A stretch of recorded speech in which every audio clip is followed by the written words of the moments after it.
And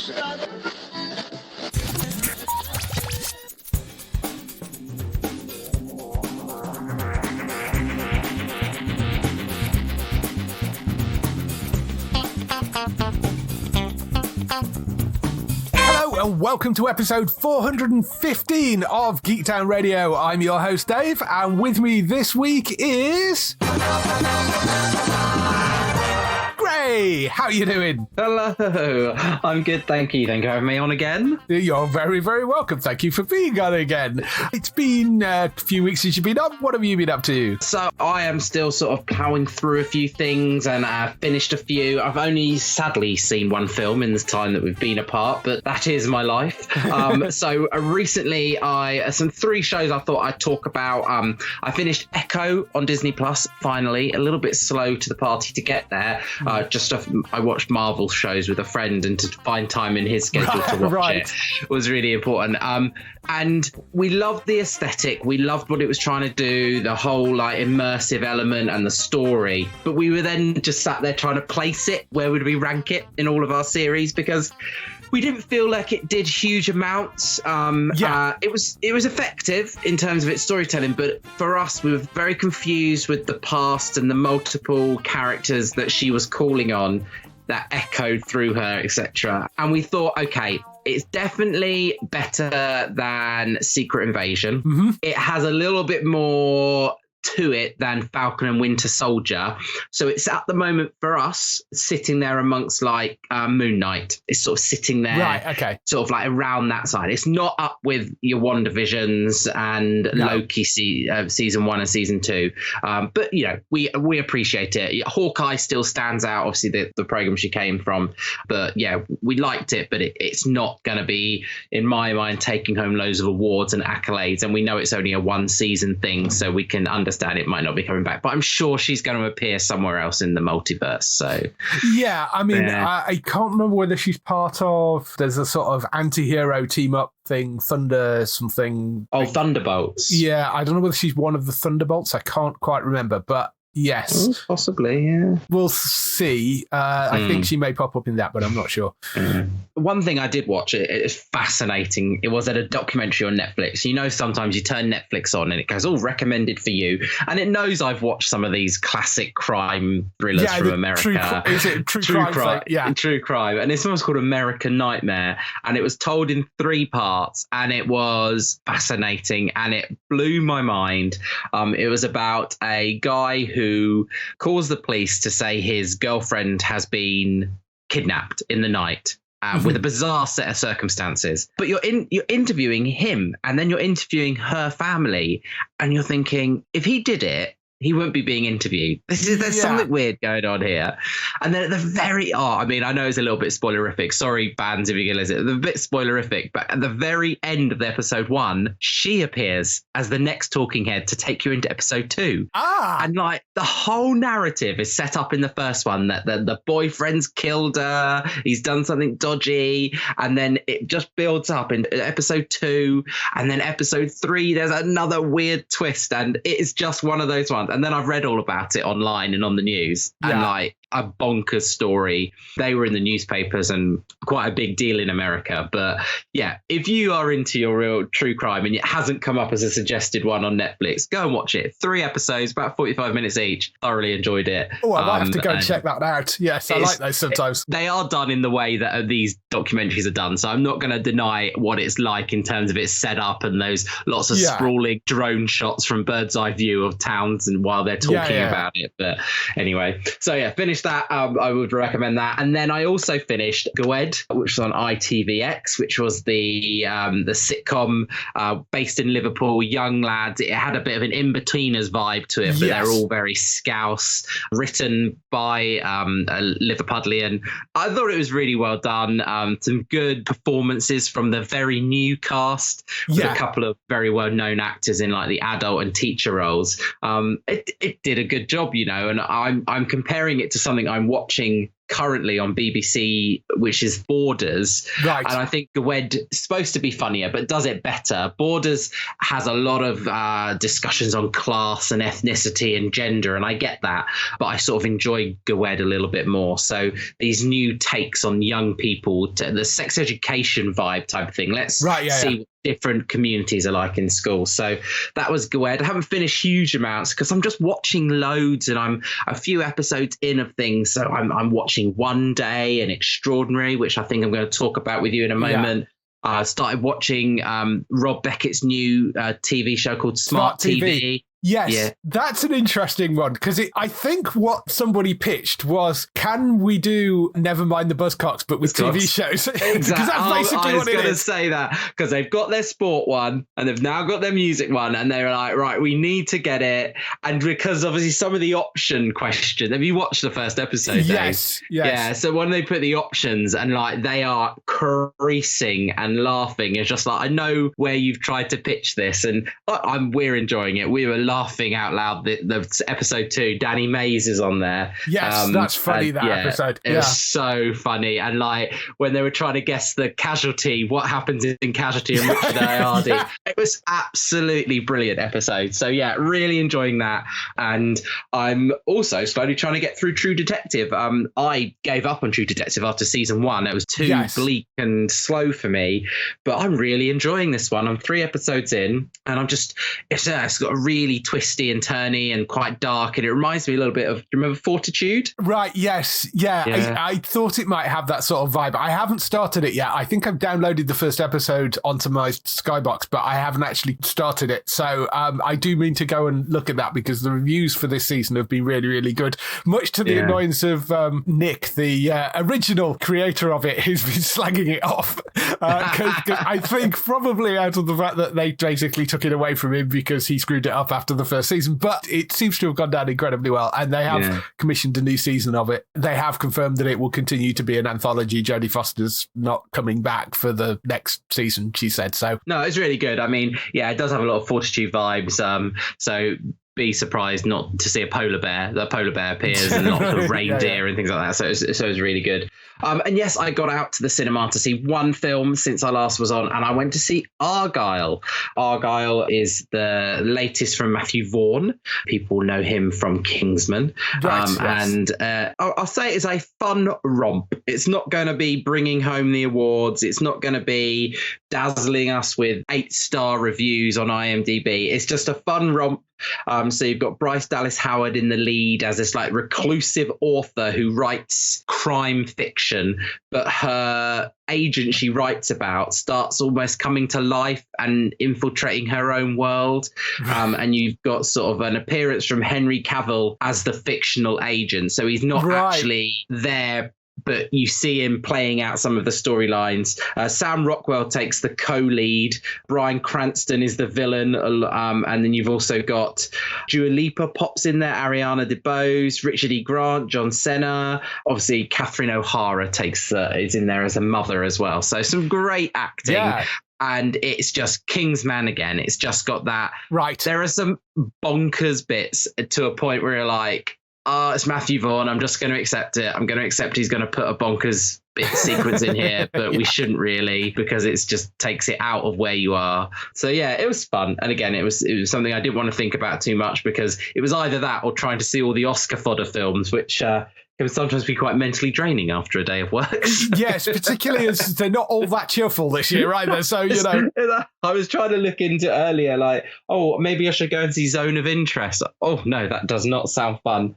And then what was the other one? Anatomy of a Fool. I was like, that doesn't sound too cheery either. No. So there's all these films I'm like, so anyway. But yeah, that's me still ploughing through loads. Dave, what have you got up to this week? Couple of things. Extraordinary, which you mentioned you've been watching as well, back for a second season. I've actually watched the whole thing because it is all up there as a box set. There's 8 episodes in season 2, and they're only like half-hour episodes, so you can get through them fairly, fairly quickly.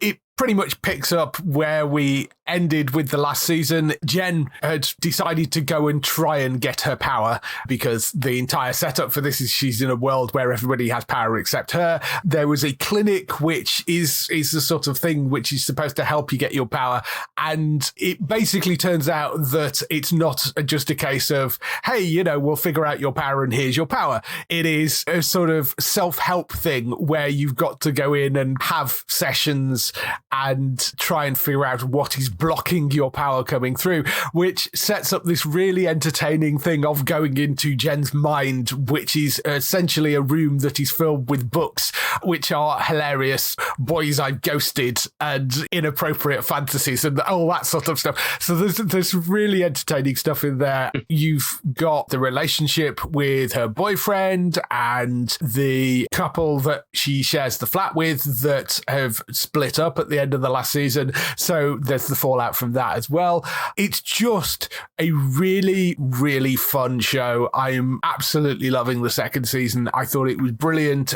Ends in a really interesting place. So I'm very intrigued to see what they do for a third season, assuming it comes back. I don't think it has been renewed yet, but I really hope this goes down well and it comes back for another season because it is such fun, that series. Where are you up to? I am episode 3, where it was his child got turned into an older person. Right, yes. I'm trying not to spoil it with the simplest thing. So yeah, it was the old man on the swings episode. I think I just finished watching. So it's very, very funny that. If you haven't caught Extraordinary yet, very much the sort of very UK in-betweeners vibe, but with some superpower stuff in there as well, although they're not playing heavily on that particularly. It's not them kind of battling villains or anything like that. It's just a world where people have powers, and the powers go from quite normal to utterly ridiculous, and it's just so wonderfully done. Go and check out Extraordinary. It's on Disney Plus. It's well worth watching. There's another show which I'm working my way through. I'm probably about the middle of it at the moment. I haven't quite finished it yet, called Death and Other Details, which is also on Disney Plus. I saw the image on Disney Plus. It looked very intriguing, and I know we've talked about it on your podcast, and I was like, oh, can I get around to watching this? But I haven't started it. Yeah, I can't remember whether I've mentioned this on here before since I've actually started watching it, but basic setup for it is following the world's greatest detective, who is played by Mandy Patinkin, but he's kind of down on his luck at this point. You're following somebody called Imogen Scott, played by Violet Bean, who you will know from The Flash, probably is one of the things that she was in. She finds herself in the wrong place at the wrong time and becomes sort of the prime suspect in a locked room murder mystery where there is a guy, they're on a cruise ship, and this guy in a locked room has been killed. To prove her innocence, she has to team up with a man that she utterly despises, which is Rufus Coatsworth, which is the character that Mandy Patinkin plays, who's the world's greatest detective, although, as I say, kind of down on his luck at this point. He's there sort of working security for one of the families that have involved in the hiring this boat. There's two families that are trying to close this enormous business deal, which is worth billions. So there's lots of sort of interesting characters. It's got elements of Poirot to it. It's got elements of, Glass Onion, that sort of feel as well. It's quite fun. They show things from slightly different angles. Slightly off-putting if you know Mandy Patinkin from other things, because he's doing an English accent throughout the whole thing, which is kind of okay, but not great. And it slips a little bit here and there. And that is a little off-putting to me and kind of pulls me out slightly, but still very enjoyable. It's a very, very fun comedy drama-ish. Dramedy. Well worth watching. I think the whole thing is actually up on Disney Plus. I'm just working my way through it at the moment, so I'm about halfway, but I am rather enjoying that. It was a Hulu series in the US. Good cast, good sort of leads for it. It's also got Rahul Kohli in there as well, who you'll know from iZombie and the the Haunting of whatever things in Bly Manor. Those. I think he was in those as well. A number of good members of the cast in there, and lots of sort of misdirection and stuff. So if you like those sort of murder mystery type things, this is quite a fun one to go and check out. The other thing, of course, which was this week, was the Oscars, which I actually sat and watched most of it. I watched some of it the sort of following morning, but I have to say, I think it was probably the best Oscars ceremony they've had in a long time. Really, really enjoyed the format of it. I thought Jimmy Kimmel held things together really, really well. There was some entertaining jokes from him. The monologue was good. There was a lot of ribbing quite early on of Robert Downey Jr. about sort of, this not being his first career high, which if you know Robert's history, you sort of know where he's going with that. But held it together very, very well. Decent, solid host for it, I thought. There was some great moments in it as well, some of which I'm sure you've seen on social media since it happened. But Ryan Gosling doing I'm Just Ken, I think, is one of the standout things, with, I think it was 64 other Kens they had in, including Simu Liu and Ncuti as well, who were Kens in the film. They got some of those guys to come up and be the backing dancer Kens for the performance. It was sort of a takeoff of the Marilyn Monroe Diamonds Are a Girl's Best Friend performance, where she's in the sort of pink dress surrounded by guys, and he was in a pink suit, and they were all dressed in the same sort of outfits as well. Plus, just to add a little bit to it, Slash from Guns N' Roses was thrown in as well towards the end. Yeah, absolutely great performance. Really, really entertaining, and the song's really fun. Didn't win, unfortunately. The song actually went to the other Barbie song done by Billie Eilish, but I mean, if they'd been voting there on the night, that brought the house down, and I think probably would have definitely won based on that performance. Other favourite moments, John Cena doing the Oscar for costumes, which was hilarious. They actually did a little skit beforehand, and they were explaining how they'd been a streaker on stage during, I think it was 1971, when David Niven was presenting an award. And Jimmy sort of says, can you imagine if a naked man walked out on stage now? And he repeats the line because John Cena doesn't appear, and John Cena kind of pops his head out going, I'm not doing it. And he's kind of doing it. But yeah, was eventually convinced to come out, and he's completely naked and just walks out, edges out from the side of the stage, and he's standing there with just the envelope, protecting his modesty, and just says, costumes are so important. I've just been watching a video just before of how they did the change and brought on the toga wear, and like how many people had came on stage during that sort of appearance of a blackout to get him all dressed. And I was just watching it as quite a fascinating thing that he was doing there. Yeah, that would have been better had they just had him just come out like that and not done the setup for it. I think it actually would have been funnier if he'd literally just kind of come out naked holding the thing over his junk and just gone, costumes are so important. But that was still highly entertaining. There was Arnold Schwarzenegger and Danny DeVito, of course, from Twins, reuniting them, but they were also both in Batman movies, and Michael Keaton was sat in the front row, and there was some banter back and forth about sort of how Batman had killed them or got rid of them, so that was quite entertaining. Emma Stone receiving the award for Best Actress, a rather chaotic acceptance speech, because she was just all over the place, and she gets up and goes, don't look at my back of my dress, I ripped it earlier, I blame Ryan, I think it happened during I'm Just Ken. That was quite funny and entertaining. And the one sort of misstep, Al Pacino at the end announcing the Best Picture, and doesn't fluff it, but you could hear the heart stop of like the Oscars crew, because he sort of throws it away and just kind of comes out, shuffles out, sort of does, right, I'm here to announce Best Picture, opens the envelope and goes, my eyes see Oppenheimer. And, instead of goes, the winner is Oppenheimer. So it was a bit weird how he did it. And then they all started to come up on stage. So it was, you kind of like, that was the only slightly odd moment of it. But overall, really, really entertaining evening. And there were some great moments. You can go and check them out, or kicking around on YouTube, but it's really good. In terms of the other things on the show as well, it was interesting how they structured it, because for the key categories, categories of sort of lead actor, lead actress, supporting actress, they had 5 previous winners come up and sort of do tributes to each of the people that had been nominated. So in some cases, them being sort of quite close friends of whoever the person was nominated. That was really quite sweet and touching, and it worked really, really well because it sort of brought the emotion out a bit more. Divine winning for Best Supporting Actress, who was introduced by Lupita Nyong'o. The moment they started doing that, she was already tearing up. And then when they announced her as the winner for Best Supporting Actress for a movie called The Holdover, I was kind of willing her to win that award because I thought that's going to be the best person to go up and do it. And she was just in tears, and it was really quite sweet.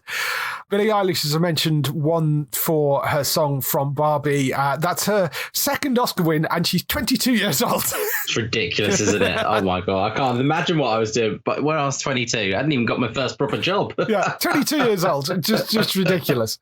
Oh, there was a really cute thing. Anatomy of a Fall has a dog in it who rather stole the show, apparently, in the film, called Messi. And he's a black and white border collie, plays Snoop the dog in the movie. But it was really sweet because whenever they cut to him, because he was sat in one of the chairs in the theatre, whenever they cut to him and people were applauding, they had a pair of like fake paws that were applauding for him. It's really, really cool. Oh dear. There was a really lovely speech from Cord Jefferson, who won Best Adapted Screenplay for American Fiction, who basically sort of called out Hollywood during the speech and saying, instead of making one $200 million movie, try making 20 $10 million movies or $54 million movies, which quite right too. You know, I mean, that has been one of the issues, is it's very difficult to get low budget movies made these days. In terms of overall winners, though, Oppenheimer absolutely stormed it, got 7 in total. Poor Things did okay as well. That got 4, and everybody else, I think, pretty much got 1 each. A lot of firsts as well. The Wonderful Story of Henry Sugar, which was a short by Wes Anderson.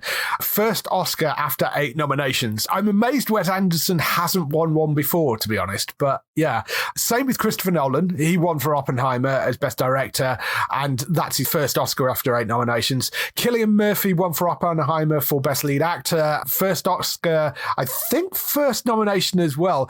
And the first Irishman to win Best Actor, which I was quite surprised by. I was surprised by that too when I read that. Yeah. Robert Downey Jr. won for Best Supporting Actor for Oppenheimer as well.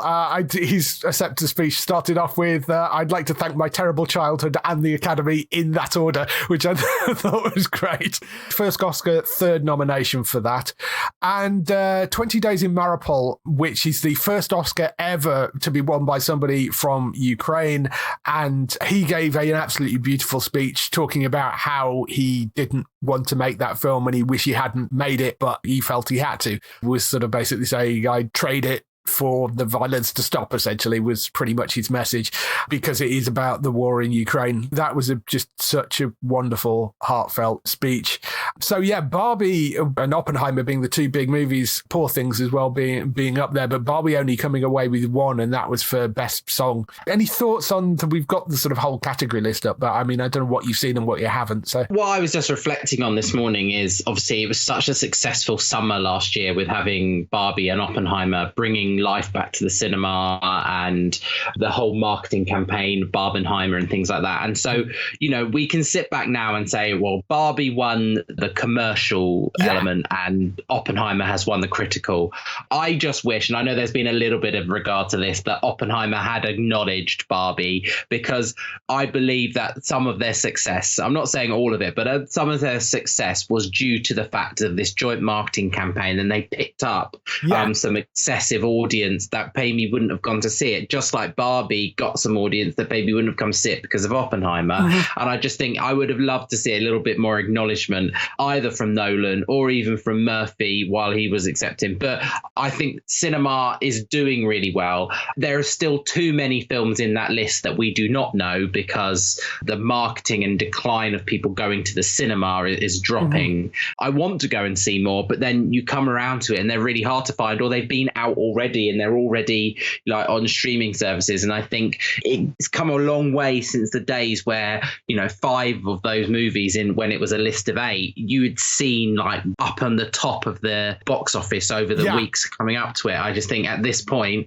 Oppenheimer and Barbie were so far long ago. And then you only had really Poor Things recently trying to do the cinema. Maestro was on streaming. Killers of the Flower Moon was on streaming. The Holdovers had a limited release. And I just think I want cinema to feel revived again. And actually what Cord said is true. Like, we're so waiting for big blockbusters, and actually they've driven the audience to desire huge blockbusters that we've probably lost good storytelling, and then we don't see enough good storytelling. But no, a good night, and I'm really pleased that they have one. And I've always been a Christopher Nolan fan, but I think, you know, there could have been a little bit of acknowledgement of what Barbie brought to the box office. So I think that's fairly true. And if you do want to catch some of the winners, by the way, a lot of them are around on streaming. So 20 Days in Maripol, if you want to put yourself through that, it's actually, it went out Monday night on Channel 4, and it is on Channel 4 streaming right now. So you can go and check that out if you want to go and watch that. I imagine that's going to be a very, very tough watch, but there is that. Oppenheimer, you can buy and rent now, or if you want to wait a little bit and you've got a Sky Cinema subscription or a Now Cinema subscription, 12th of April for that. Poor Things is now on Disney Plus, so you can go and check that out there. The Last Repair Shop, which won for Best Documentary Short, that's on Disney Plus as well. American Fiction, that is on Prime Video, so you can go and check that there. Wonderful Story is Henry Sugar, which is the Wes Anderson one. That's on Netflix, so you can go and check that. Holdovers, Anatomy of a Fall, which won for Best Original Screenplay. Zone of Interest, which won Best International Feature, that's an interesting one, actually, because that's a UK-made film and it won Best International Feature. They're all available to buy or rent at the moment. Barbie is available to buy or rent, of course, although I think a lot of people will have seen that already. The only missing ones that won awards was The Boy and the Heron, which was Best Animated Feature, and Godzilla -1, which won for Best Special Effects. Both of those are kind of AWOL right now. Mayish, I think they get disc and streaming releases in Japan, so it's going to be some time after that. They're probably going to drop at some point over the summer in the rest of the world, but those are the winners if you want to go and try and find those. So a lot of them are available to buy or rent, but some of them are available for free on streaming, so you can go and check some of those out. And of course, I mean, the other nominees are kicking around as well, but we're not going to go through absolutely everything because that would take forever. So yes, it's been such a strong year, and given what a weird year it's been for the industry with the strikes and everything, and they did acknowledge the strikes at the ceremony, and they got all the sort of Teamsters and stuff, they got a lot of them out on stage to take a bow for their support for the actors and writers, and they have also got negotiations coming up, I think, this year. And I mean, hopefully that doesn't go for a strike again, but the actors will, of course, have said, you know, actors and writers will support you in your negotiations as well, which, I mean, they'd have to, because you can't make a film without the people that are like holding the cameras and holding the mics and everything else. So, you know, we'll have to see how all the Teamsters stuff plays out. It's been a phenomenal quality despite everything. The best film category, I think, was absolutely stunning this year, and you know, really interesting selection of stuff. But I mean, from Oppenheimer to Poor Things to Barbie and everything in between, it's just crazy list of things that have been out. So some great stuff to go and check out. That's all the stuff we've been doing this week. Let's move on to some TV and film news.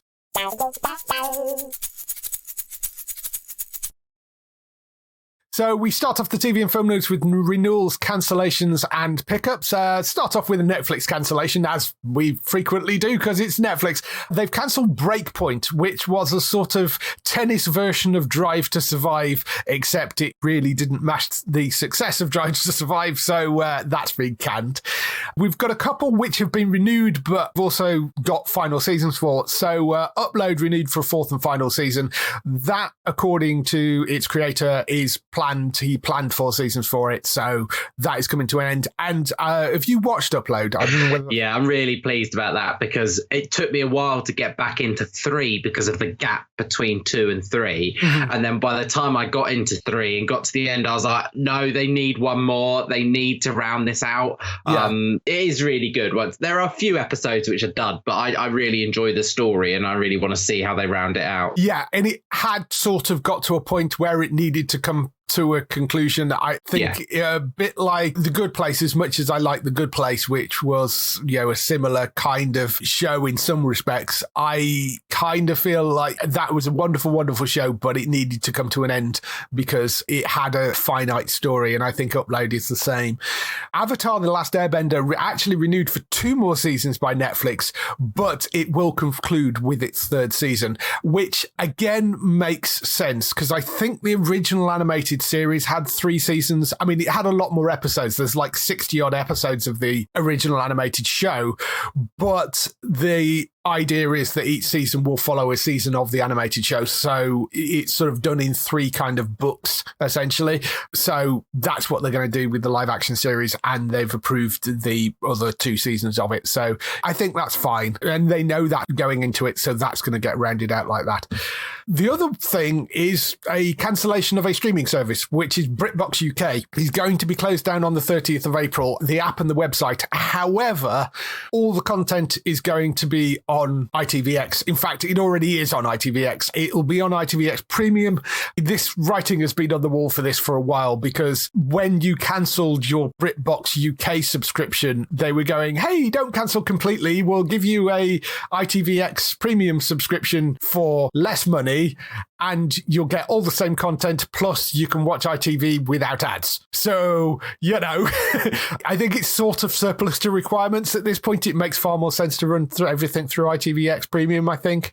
You never had a BritBox subscription, I don't think, have you? So No. I know that I've seen some of the content on ITVX, but when I saw this, I was like, I knew the writing was on the wall, but it's a bit odd, isn't it? It's just how that's happening. And then we've got the Freely coming later on as well. It's just like British TV just needs to sort itself out in terms of where things are going to be and make us, as powerful as the international brands. But if we keep starting things up and crashing it or merging it or closing it, it just shows that we're not really prepared. So my understanding is it's BritBox UK is closing, but I don't think BritBox US is because it's a separate sort of thing. They'd already started to kind of separate it out. ITV had taken the major share in BritBox.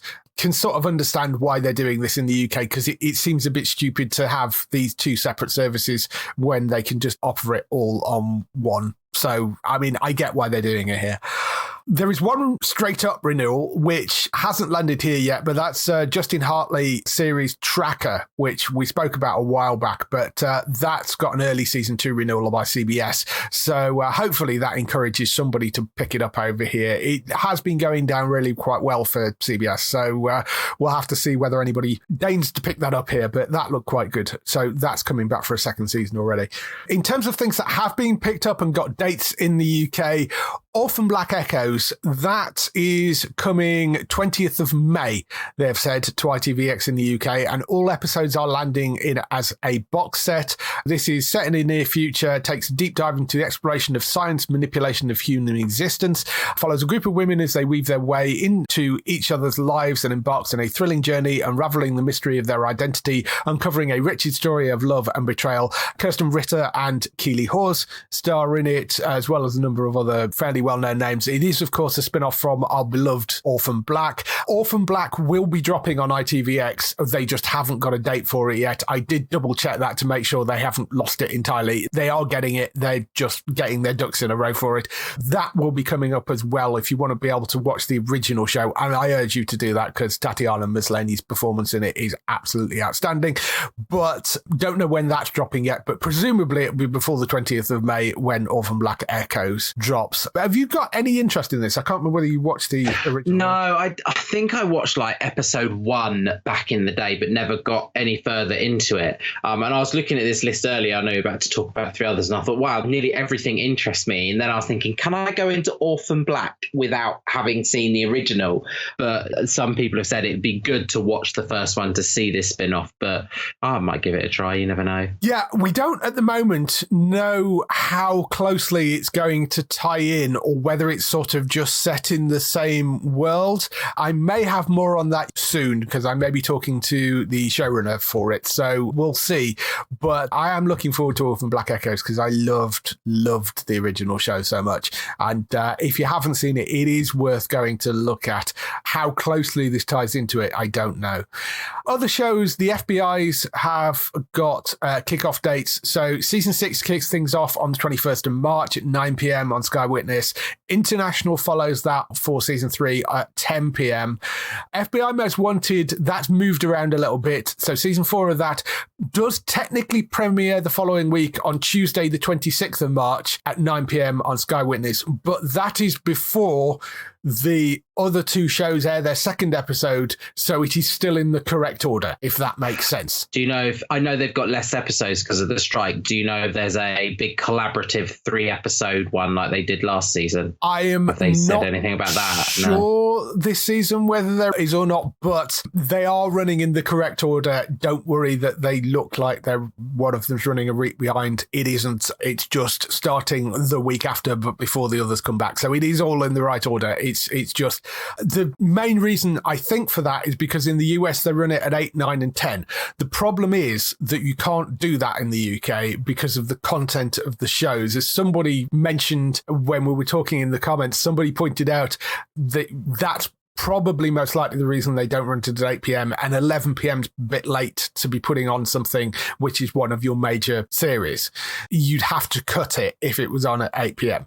So I think the reason they do that is so they can run it during prime time. That's why that one is on a separate night, because sort of 9, 10 p.m. is their prime time on there. So they're all coming back from Thursday, the 21st of March. Beyond Paradise back for its second season. That's the spin-off from Death in Paradise. That's back on Friday, the 22nd of March at 8 p.m. on BBC One. You watch those shows? I do, yep.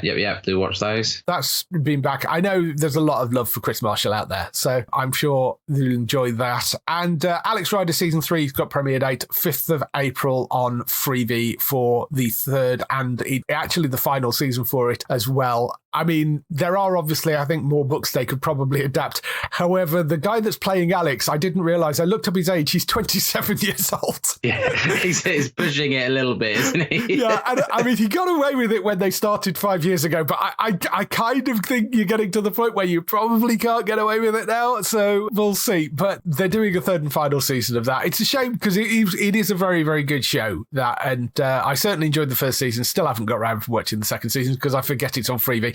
But I'm wondering whether they might dump it across onto Prime again at some point, because I think the first season went out on Prime, so you can watch it without adverts, because that's really what I want, is to be able to watch it without adverts.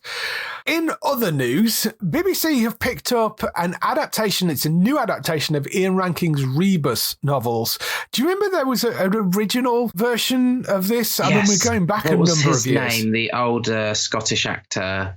Ken Stott? Ken Stott. Yeah, although originally, before Ken Stott took over the role, it was John Hannah apparently did it first for like the first season or something, because I think he was a producer on it and they couldn't get the actor that he wanted to play the role, so he was like, well, I'll just have to do it myself. But he didn't really feel comfortable doing it, and then they got Ken Stott to do it, who was a much more appropriate actor for it.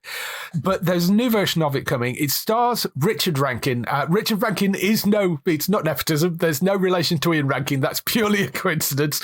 But Richard Rankin is going to be playing Rebus in this. So reimagines John Rebus as a younger detective sergeant drawn into a violent criminal conflict that turns personal when his brother Michael, a former soldier, crosses the line into criminality. Rebus finds himself torn between protecting his brother and enforcing the law to bring Michael to justice. Epic series explores family, morality and class through an emotionally charged story set against the Scottish landmarks that Rankin's readers will know well. Filming took place in Glasgow and Edinburgh last year. It's coming in spring 2024. That's the reason it's come round fairly quickly. I think it was done for Viaplay originally, and then Viaplay decided they were going to pull out of the UK, which was another streaming service. That's why it's ended up on the BBC, because they basically just sold it on. Good person to lead it. Richard Rankin, if you're trying to place that name, or if you've looked him up and trying to think, where do I know that face from? He's Outlander is probably the biggest thing people know him from. He's a great actor, and I think he'd be a really interesting interesting lead for this. But any interest in this one? I'm not sure. I do love my crime dramas, but I never was into it originally. Quite happy with Vera at the moment. So Vera and Grace are my two that I like watching. But I might give it a go, but I can't make any promises. Yeah, I mean, it's an interesting one because it feels very much like it's something that would fit extremely well on the BBC in that sort of strike mould, which there is, of course, a new season of that coming as well. But it does feel like it sort of fits in that area. We'll have to see. But yes, coming spring 2024, we haven't got an exact date for that yet, but that's Rebus. Missing You, which is one of the two Harlan Coben novels that Netflix ordered after there was that smash hit series that came out. They then ordered two more. They've found a lead for that. So Slow Horses' Rosalind Elazar is going to be taking the lead in that. 11 years ago, a detective, Kat Donovan, fiancé Josh, the love of her life, disappeared and she never heard from him since. Now swiping profiles on a dating app, she suddenly sees his face and her world explodes all over again. Josh's reappearance will force her to dive back into the mystery surrounding her father's murder and uncovering long-buried secrets from her past. Rosalind Elzar played opposite Gary Oldman and Jack Lowden in the absolutely fantastic Slow Horses. If you've not caught that series, definitely go and watch that. It's on Apple TV. She also popped up in Harlot. She was in some episodes of Death in Paradise and Breeders as well. She popped up in. Victoria Asar Archer, who worked on Stay Close, has written it, and it is from the team that has done with Danny Brocklehurst and the rest of them at K-Street Studios that did the rest of the Harlan Coben novels. They're the team that are doing this as well. So don't know exactly when this is going to be dropping. It's probably going to be next year, but yeah, that will be the next Harlan Coben one, and that's going to be the lead for it. Have you been watching any of those Harlan Coben? Yeah, I really enjoy them all, and yeah, this is exciting, but I really hope, in a really silly marketing move, they haven't just spoiled the next season of Slow Horses, because we all know in that trailer what he says, and if people know what I'm talking about, if it's her, then they've obviously just dropped a spoiler because they want to market her as the next lead. But is it being done a little bit too quickly because Slow Horses hasn't come back yet? Yeah. So, I'm intrigued. And when I'm watching it, if it is the case, I'm like, well, that was a bit of a spoiler.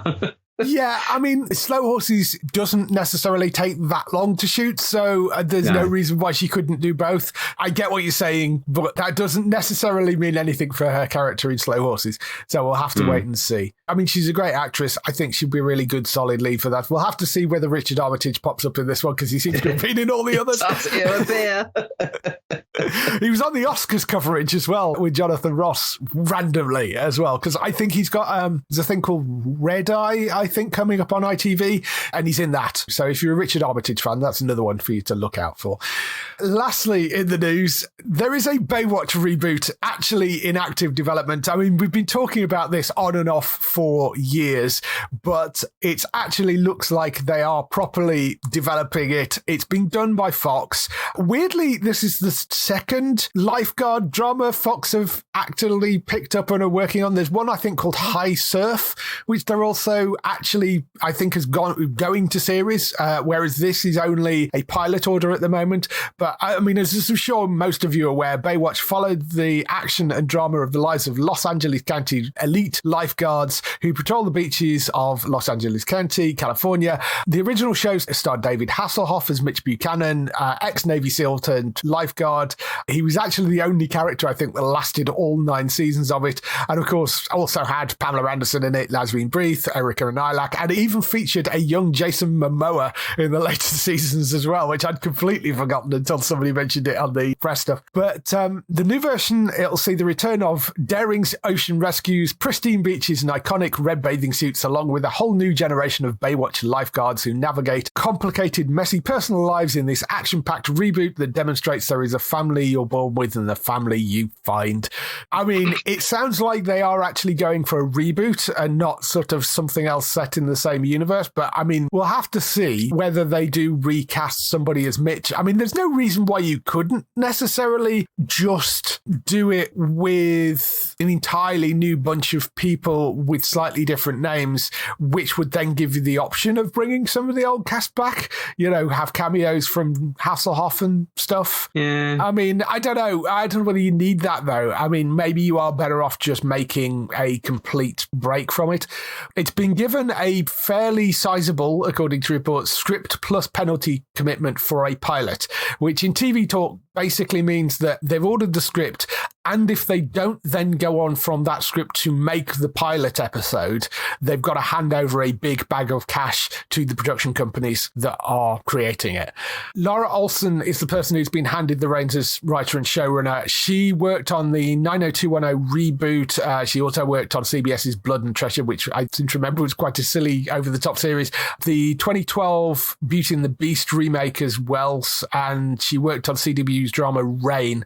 You can see the sort of area that they're going into. It seems to be that sort of young, beautiful teen drama-y thing that she's got a lot of experience in. She's going to be exec producing with a bunch of the guys that were the original exec producers. It's co-production between Fremantle and Fox Entertainment. Fremantle were involved, I think, in the original show.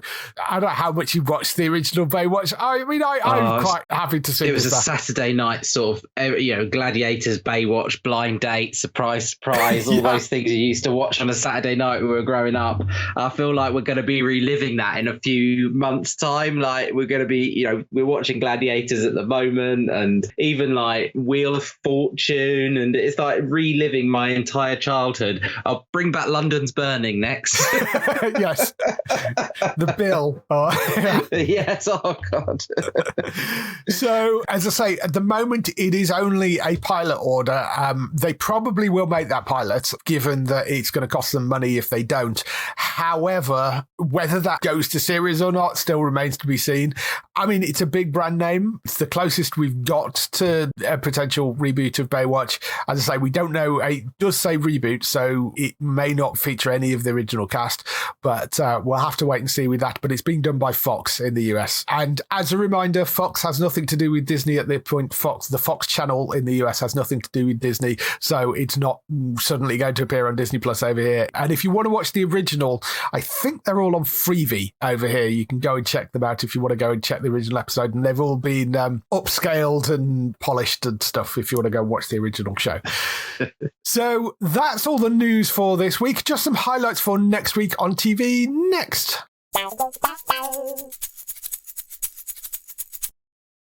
So, highlights for next week. We have Invincible returning for, well, Season 2 Part B, but it's basically the last 4 episodes. They really spaced that out badly. But 14th of March, that lands on Prime Video. There has been some discussion about how they're hoping to get the next season out a lot faster than they did with Season 2, because the gap was enormous between Season 2, and then they put a gap in the middle of the Season 2 episodes. So, yeah, hopefully that comes around quicker. But that's a great animated series. I'm looking forward to that being back. Girls 5 Ever Season 3, that lands on Netflix. Remember, that was, I think it was on Peacock and then moved to Netflix for its 3rd season. So that's been a while. You watched that, didn't you, I think? Yeah, it's really bonkers. Yeah, it's really good. I did watch that. I saw this coming, but I didn't think it actually got renewed for a 3rd, because it kind of rounded a lot of it off in the 2nd, and it is so bonkers and out there. You've got to find a niche audience for it. But I look forward to watching that. Yeah, that was the show about a one-hit wonder girl band from the 90s who get a second shot at fame. But that, I think the first 2 seasons must be on Netflix as well now. So 3rd season coming out on Netflix 14th of March for that. Whitstable Pearl, which is, I think it's an Acorn TV show that's been picked up by Drama. That's coming to the 14th of March at 9 p.m. Single mum Pearl pursues her lifelong dream and starts a private detective agency in the coastal town of Whitstable. That's a nice sort of gentle UK TV drama channel type show if you want to go and check that out. But 14th of March at 9 p.m. for that. Hunted, the reality show which chases a group of people trying to get away from modern surveillance as they live off the grid. Season 7 of that lands on Channel 4 on the 17th of March at 9 p.m. And Hightown, which technically isn't a premiere because it did air on Lionsgate Plus, but first time for quite a lot of people, probably because there wasn't that many people that had Lionsgate Plus, which is why they shut it down. Alibi that is landing on. So Hightown comes to Alibi for its first season. Set on Cape Cod, series follows a young one woman's journey to sobriety intertwined with an unfolding murder investigation. So Alibi have picked that up 19th of March at 10 p.m. for that. I think there are 3 seasons of that so far, so they've got more that they can run out of it, but that'll be season 1. Not a huge amount for me this week, but certainly I will be checking out Invincible, I think. Yeah, I'm definitely looking forward to Invincible, Girls 5 Ever, and I know my other half will enjoy watching Hunted, so we'll be watching that one. That's back on as well. Yes. People want to chat to you whilst you're off doing other things. Where can they find you? Follow me on most social media. I'm either on @GrayTheGeek or @GrayPanton, depending on which one. But if you go onto one, you'll see me linked to all the others as well. So yeah, so go and check out Gray on various social media platforms. For other people involved in the show, Beck's still on hiatus, so you won't find Trista Bites anywhere right now. She will be coming back at some point.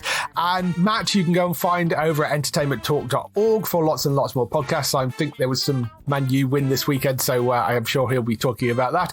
And Daryl, you can find over at HollywoodNorthNews.net for all those TV series you love, which are shot in Canada. For us, you can visit the website at geektown.co.uk throughout the week and see all the latest air date information. If you want to get in touch with your questions or comments, email us on podcast@geektown.co.uk. Leave a message on the website post. Find us at Geektown on Twitter, on Facebook at facebook.com/Geektown, on YouTube at youtube.com/Geektown, Blue Sky at Geektown, Instagram at Geektown UK, TikTok at Geektown UK, and Threads at Geektown UK. That is everything. We shall see you next week. Bye-bye. Bye-bye.